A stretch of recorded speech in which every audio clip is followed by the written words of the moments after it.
The smoke of battle hangs heavy over the city of Smolensk. It's July 15, 1941, and the gates to Moscow are creaking under the pressure of the German advance. Army Group Center is attacking the newly remade Western Front under Marshal Timoshenko. He is desperately trying to hold the city, which is key to unlocking the door to Moscow. Welcome to the 7th video in the Kings and Generals Weekly Eastern Front Week by Week series. In the last video, we covered the 3rd week of Operation Barbarossa. We watched the Wehrmacht begin the assault on Smolensk in the center of the Eastern Front, while in the north, the drive to Leningrad continued. In the south, Army Group South turned and began the encirclement at Uman after they were stopped in the drive to Kiev. Today it's time to examine the 4th week of the war, July 15th through July 21st. The battle lines are shifting. The Soviet Union is battered but not broken. And for the Wehrmacht, what once looked like a sprint is beginning to feel like a grind. Every week we release 3 new exclusive videos for our members and patrons.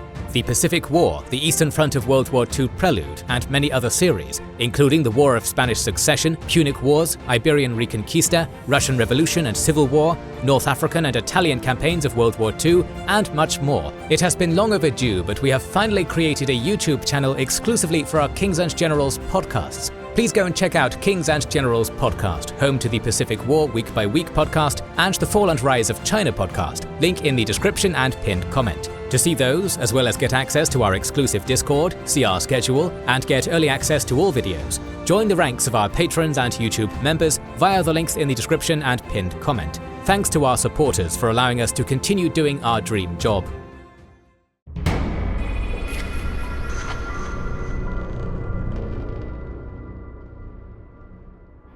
The Soviet Air Force, commonly referred to by its acronym VVS, was still struggling to rebuild after the disaster of June. The opening campaigns had resulted in the destruction of more than half of the planes in inventory. By the middle of July, the VVS was able to start contesting the Luftwaffe's assumed air superiority. Even in the highest points of the Luftwaffe's domination during the early days of Operation Barbarossa, there had not been enough planes, infrastructure, or pilots. These shortages meant that Red Army counterattacks sometimes went unnoticed in their preparation phases. It also meant that the VVS was able to harass and distract Wehrmacht columns on the march. The capabilities of the Luftwaffe in the middle of July 1941 were being stretched to the breaking point. The VVS was consistently strafing and bombing German troops on the southern side of Smolensk. These attacks were not much more than a nuisance, but they had a definite effect on the morale of the men being attacked. They had been told that the Soviet Union was all but defeated, that its arms lay in ruins, and that all they had to do now was mop up. But they were faced with air attacks that the Luftwaffe seemed unable to stop or prevent. The drive to Leningrad was taking a toll on Army Group North. After the explosive first 2 weeks, Operation Barbarossa was hitting a series of stumbling blocks in the north. The Red Army was far from stopping the Wehrmacht in the Baltic. Many of the Northwestern Front's counterattacks were still failing, and there were few to no results to speak of. However, the weight of the manpower and equipment advantages of the Soviet Union were beginning to tip the scales away from the Nazi invaders. Manstein had allowed significant parts of his corps to stumble directly into the mouth of a waiting trap at the end of last week. Now the 8th Panzer Division was struggling to survive, as it was cut off and completely encircled. The ambush at Soltsy was the brainchild of Lieutenant General Vatutin, who had become the Chief of Staff of the Northwestern Front. The assault began with weak resistance in front of the strung-out 8th Panzer, drawing them further into the trap. On July 15th, the trap was closed. The bulk of the Soviet 11th Army attacked, along with 2 special shock groups assembled for the task. Along the northern axis of the attack stood the 21st Tank, the 237th Rifle, and the 70th Rifle Divisions. They were complemented by the southern group, consisting of the 180th, 182nd and 183rd Rifle Divisions. The 8th Panzer was accompanied by the 3rd Motorized Infantry Division to its left, but Manstein had little else. The attack came in on July 15th. Within hours, the 57th Panzer Corps was divided and broken into 3 groups.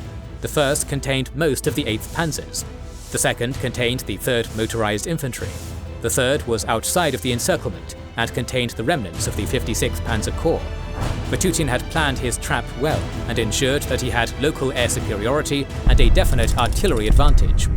The German 16th Army to the southwest was unable to help Manstein. because the panzers had marched so far ahead of the infantry that they couldn't possibly close the gap in time to save them.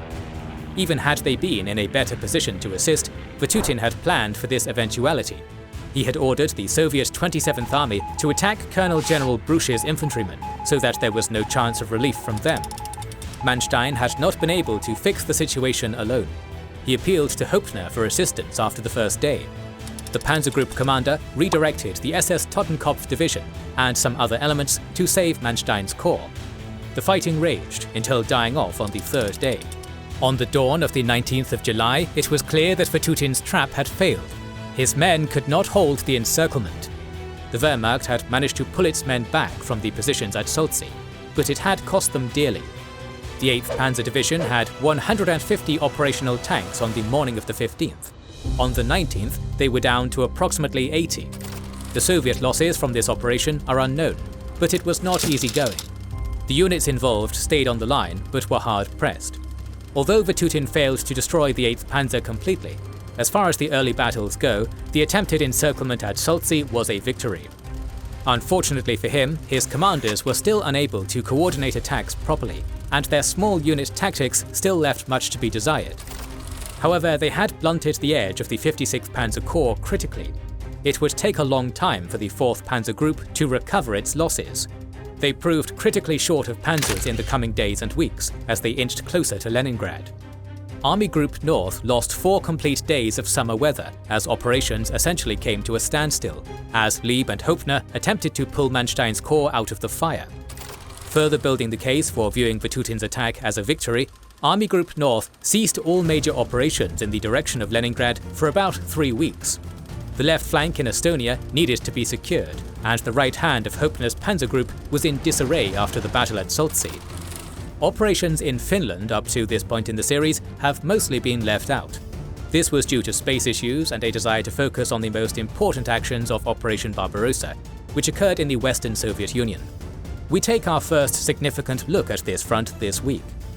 The Finns had concentrated the bulk of their forces in the Army of Karelia under General Heinrichs. On July 10th, they had begun their assault. They aimed to push aside the Red Army and regain the territory they had lost in the Winter War. This was not enough for Hitler, but the Finns had managed to remain independent of his domination. Strategically, this meant that the Germans needed and wanted more support from the Finnish army than its government was willing to give. The offensive of the Finns lasted throughout July and August, and we will check in on them in the coming weeks as major points are decided. For this week, they continued to push through the Soviet 7th Army under the Northern Front. They were attempting to cut the area between Lake Ladoga and Lake Onega in half. After this was accomplished, the entire area could be taken at will, and they would force the Russians back into the wide expanses of northwestern Russia. The German plan was to use the Finns, once in these positions, to cut off Leningrad and reduce the city's defences. The Finns would be the anvil and the Wehrmacht would be the hammer.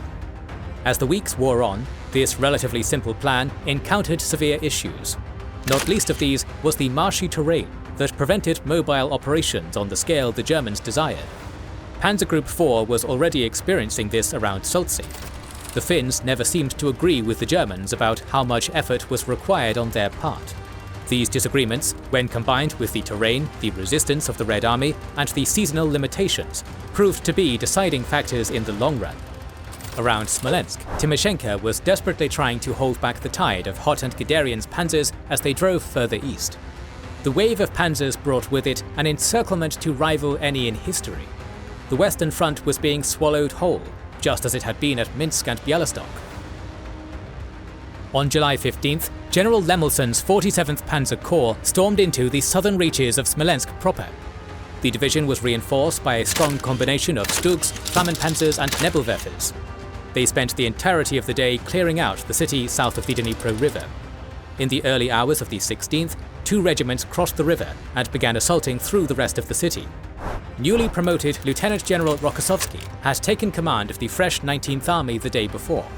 The 19th Army was barely a scratch force, with just 1 scattered rifle regiment to garrison the city.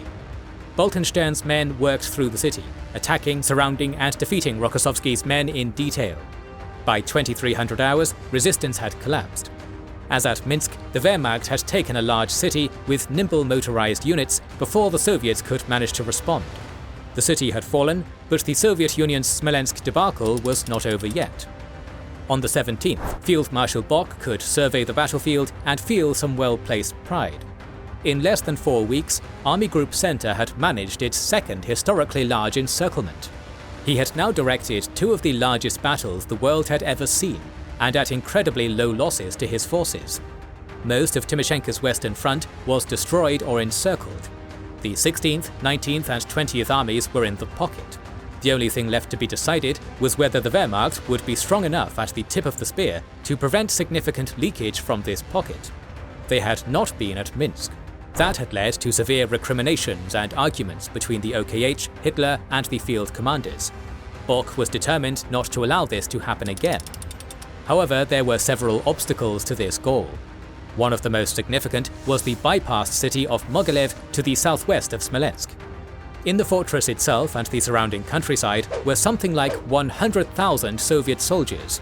These men were still organized and prepared to fight, as 7 rifle and 2 tank divisions threatened a potential breakout if not handled correctly. Guderian dispatched General of Panzers Schweppenberg with his 24th Corps to handle Mogilev and ensure there could be no breakout or relief from the nearby Soviet 21st Army. This was a critical weakening of Guderian's spear that was supposed to be thrusting behind Smolensk and cutting off the remnants of Timoshenko's Western Front. Guderian had already lost the 47th Corps to pocket security duties at Smolensk. Now his panzer group was left with just 1 corps to accomplish its master's wishes. Guderian planned for the 46th Corps, under General of Panzers Vatutin, to advance at speed to Yelna. Besides the dilution of Guderian's force, Bock also had to deal with his increasingly exposed southern right flank. Army Group South was making slow progress and could not close the gap. At this point, the area from Mogilev to Gomel was still open territory. This flank needed protection, and this was eating into Bock's available infantry for the reduction of Mogilev and the Smolensk pocket. To add to all of these issues, Hitler was convinced of a pending Red Army counterattack at Velikie Luki in the northern reaches of Bock's area of responsibility. This was somewhat ironic, as only days earlier he had denied Holder's attempt to redirect some of Army Group North's panzers to the area. On July 13th, Holder was under the impression that Velikie Luki was going to be the point at which the Red Army would be able to throw their greatest weight. It is possible that his intelligence reports were mistaking Vatutin's strike at Soltsy for one at Velikie Luki. At any rate, Hitler denied this request. However, by the 17th of July, Hitler was convinced that Velikie Luki was indeed a point of concern. He overrode both Halder and Bock's objections and directed significant portions of Hoth's forces to counter this perceived threat. All of these things combined to create a perfect storm. The panzers were the key to Operation Barbarossa. The Wehrmacht had built its entire conception of the campaign around using the strength and mobility of the combined arms teams of the Panzer Corps to overwhelm the Red Army. Accomplishing this meant that the Panzer Corps had to be focused on singular objectives. At no point during the war on the Eastern Front did the Wehrmacht have a significant superiority in numbers. Even local superiority was often hard to come by. Only through speed and concentration had they gotten this far. The Red Army's incompetence played at least as large a part in the Wehrmacht's stunning successes at Minsk and Smolensk as the panzers themselves. Meanwhile, the Stavka was desperately trying to raise a third tier of armies on the road to Moscow. Rokossovsky was put in charge of an effort to retake some ground. He was given the 101st Tank Division, as well as the 69th Motorized Rifle Division. The 7th Panzer Division had captured Yadsevo east of Smolensk. Rokossovsky was ordered to push them out. He began his assault on the city on the 21st of July. His attack continued into next week. Meanwhile, Guderian was proving to be troublesome. Bock directly ordered him to take his 46th Corps and close the pocket of Smolensk once and for all. Guderian refused. He was becoming obsessed with the idea of pushing ever eastward. To this end, he sent the 46th Corps to Yelna. The last Soviet corridor out of the Smolensk pocket had less than 15 light tanks guarding it at this time. Yelna was captured on the 20th, and only then was Guderian persuaded to close the corridor. By the time he redirected the 17th Panzer Division to this task, there were several rifle divisions in place. Guderian's refusal to follow his orders in a timely fashion resulted in no discernible discipline, but it cost his men an easy victory and allowed the Red Army time to get many otherwise doomed men out of the pocket. Only late in the third week of July would it be closed off completely.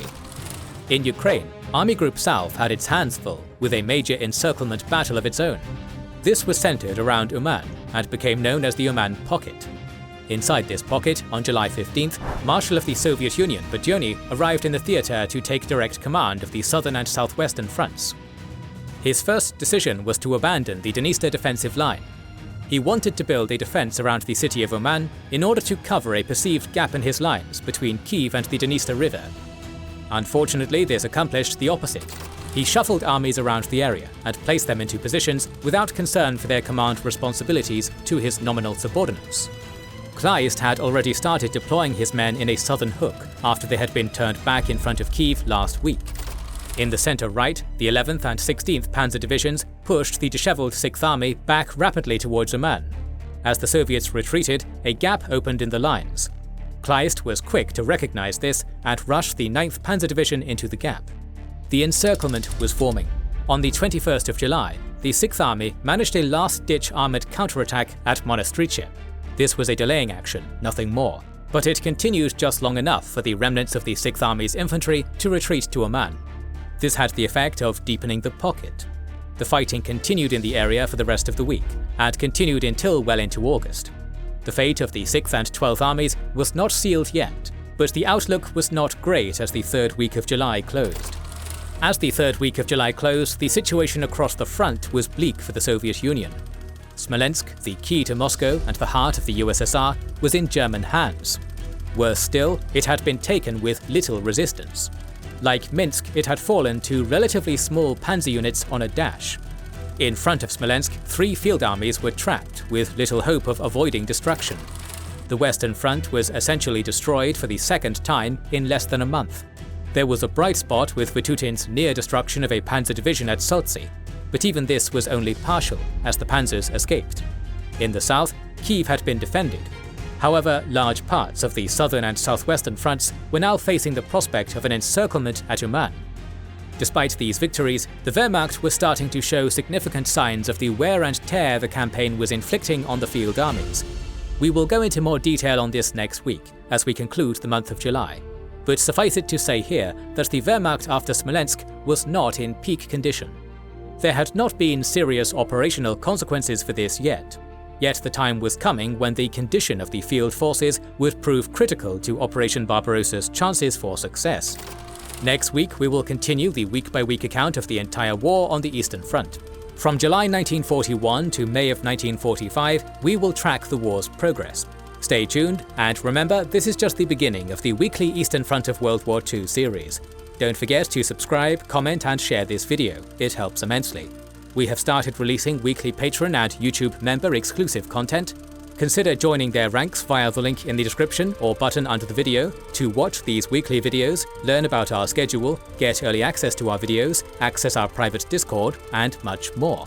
This is the Kings and Generals channel, and we will catch you on the next one.